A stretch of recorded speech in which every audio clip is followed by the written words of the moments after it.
साल 1940 बिहार में समस्तीपुर जिले का गांव पितौंजिया। 16 साल का एक लड़का गहरे कुएं से बाल्टी भर पानी खींचता और वहीं नहा रहे जमींदार पर उड़ेल देता।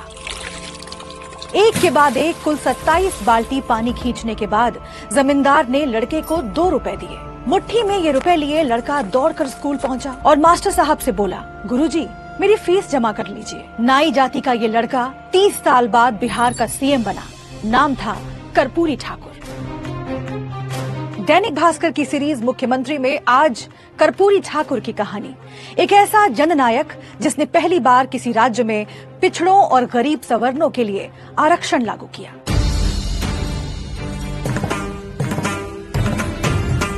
कर्पूरी बाबू 10वीं की परीक्षा में फर्स्ट डिवीजन से पास हुए। ये वो दौर था जब जिले जवार में फर्स्ट डिवीजन से मैट्रिक पास बच्चे उंगली पर गिने जा सकते थे। ऐसे में बेटे की इतनी बड़ी कामयाबी पिता गोकुल ठाकुर के लिए किसी उत्सव से कम नहीं थी। गोकुल बड़ी उम्मीद से कर्पूरी को जमींदार बच्चा सिंह के पास ले गए।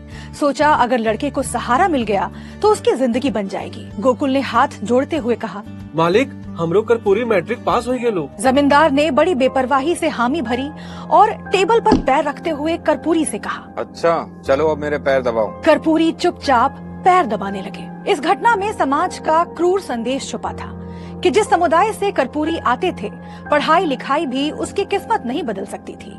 लेकिन वही कर्पूरी ठाकुर एक दिन सीएम की कुर्सी तक पहुंचे। 24 जनवरी 1924 को समस्तीपुर जिले के पितौंजिया गांव में कर्पूरी का जन्म हुआ। बच्चे को ठंड से बचाने के लिए गर्म कपड़े नहीं थे तो माँ राम दुलारी ने गर्माहट के लिए उसे सूखी घास पर लेटा दिया। एक दिन एक साधु ने कर्पूरी को देखकर कहा, ये बच्चा एक दिन बड़ा आदमी बनेगा। पिता गोकुल ने मन ही मन सोचा, साधु तो ऐसा ही बोलते हैं, एक नाई का बेटा तो आखिर बाल ही काटेगा। महज 8 साल की उम्र में कर्पूरी की शादी हो गई, लेकिन पढ़ने की ललक बचपन से थी। 8 भाई बहनों में कर्पूरी ही थे जिन्होंने पिता से पढ़ने के लिए स्लेट मांगी थी। साल 1942 में भारत छोड़ो आंदोलन शुरू हुआ तो कर्पूरी ने पढ़ाई छोड़ दी और आजादी की लड़ाई में कूद पड़े। कर्पूरी बाबू पर जयप्रकाश नारायण का बड़ा प्रभाव था।